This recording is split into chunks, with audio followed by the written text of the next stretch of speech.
This is Door Kickers 2, which released into 1.0 not too long ago, and you have to command your special ops force to take down areas of the map, and you can do it pacifist without killing people. You can do it with guns, and sometimes they have hostages in the rooms, and obviously you can't kill those, which means you can't use grenades, and it makes it a whole lot harder.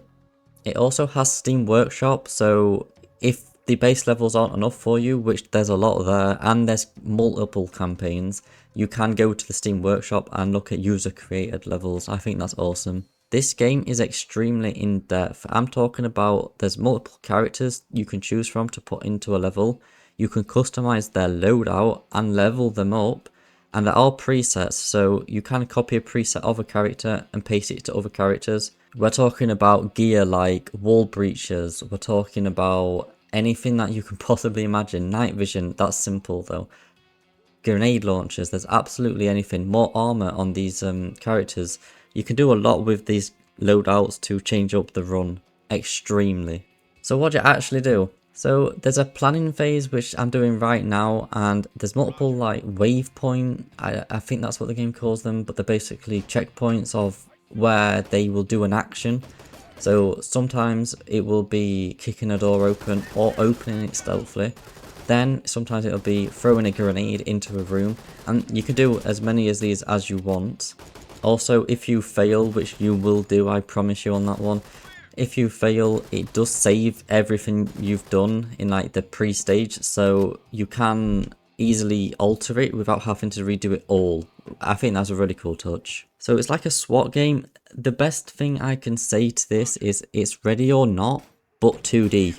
It's as in depth as Ready or Not, but just in a 2D environment. And this is real time with pause. So now you know the gameplay loop. What makes this different? Like, there's challenges you can do, for example, and some of them will be like do it in X amount of time, a really short amount of time. I didn't do those because I don't care for speedrunning these. I just want a perfect run. So that adds replayability to the run, but also there's loadouts. So you can do anything you want. If you want a pacifist, you can do it pacifist. If you want to do it stealth, do it stealth. If you just want to go in there, grenades everywhere, there's no hostages on the level, you can do it.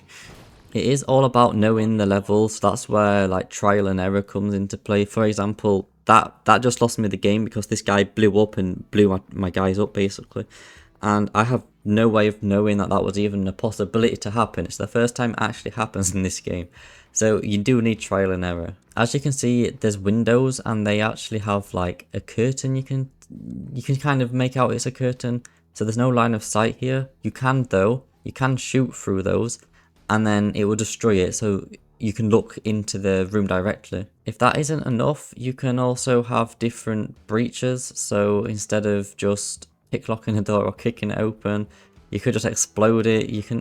There's so much loadout here, and like I said, it's incredibly in depth, but you don't need to understand everything. You can just play it normally and have fun. But if you want to do it in your own way, in your own style, you will need to change the loadout to your preferences. You do have currency. It's the star icon in like the middle top right kind of, and you use this currency to unlock things, and there's so much to unlock. The spy camera sounds really cool and stealthy, so I unlocked that. This is going to make it easier to look into the room ahead, and I don't have to waste a flash if there's no enemies there, for example. That's amazing. It completely changes, that one thing completely changes how I'm going to play the next levels. So how's the enemy AI? This game is all good, but if the AI sucks and it's too easy, what's the point? Well, the AI is actually extremely good, to the point where you will open a door, see enemies, run away from that door, they will chase you. Not just one. I got chased by 3 people. They killed one of my guys, and then they was coming straight for me. They will just hunt you down, so you do need to have your back, covered at all times. I learned that here. I was like, I didn't know they would even try to attempt this, but they did. And so I made sure to have my back covered as much as I can and play it more safe. Also, the map here is actually pretty well designed. It's just a nice map in general, pleasant to look at, and there's a lot of strategy involved in this map design. It's not really a game where you're like, oh my god, look at the graphics, look at the map, this is so amazing. But I have to shout it out because If the map design did suck, that means the strategies would suck and it would be less fun. Obviously, there's user created maps, but it's good that there's a baseline of actual developed maps from the developers.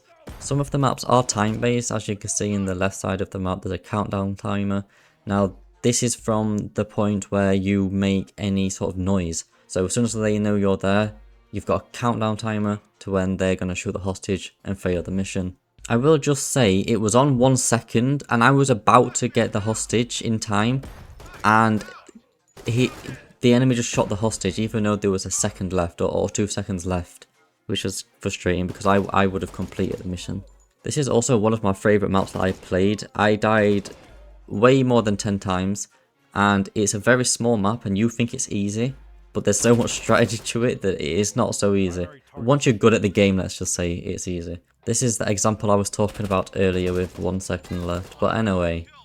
There's a lot of polish here. As you can see, there's a path with like waypoints, but you can edit these and alter these so differently and it will still work. So you can cut out a middle of the path to do a detour and then connect it right back up. So everything you've done after the detour is still there. It's really well polished. There's also really good tutorials on this. This specific example I just mentioned has a video tutorial and everything basically has video tutorials. I didn't fully mention, but the classes that you can select from are in different categories. For example, you can have like a grenader, is it called? And they focus on explosives. You can also get a marksman, which focus on ranged, so they're probably not good in close combat, for example. So there's different categories to it on top of the already in-depth customize everything on the character. I highly recommend this game. I do think it's great, and community based levels too, it just adds unlimited replayability. The only one downside I will say, it can get repetitive every time you just basically kick down a door, enter a room, flashbang it, and you do that for every single room. It's a little repetitive, especially on every single room, on every single level. You're kind of doing the same thing and you're like, oh, well, you know, I've just got to do this again. But there's a lot here to change it up to, so it's not the end of the world.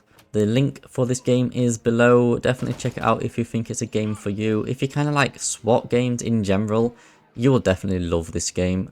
Like, if you like Ready or Not, you will love this game. If you like SWAT, you will love this game. So definitely recommend it, and it's definitely a great game.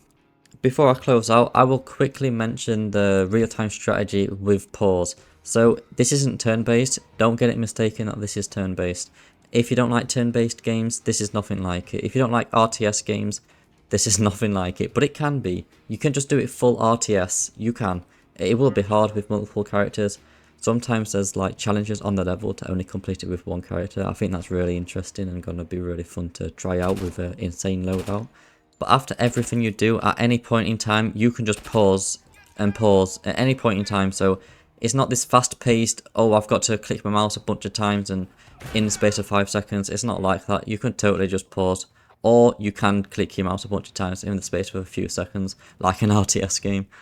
That's why it appealed to me, because I just like to take things slow, completely learn the whole game before rushing through it.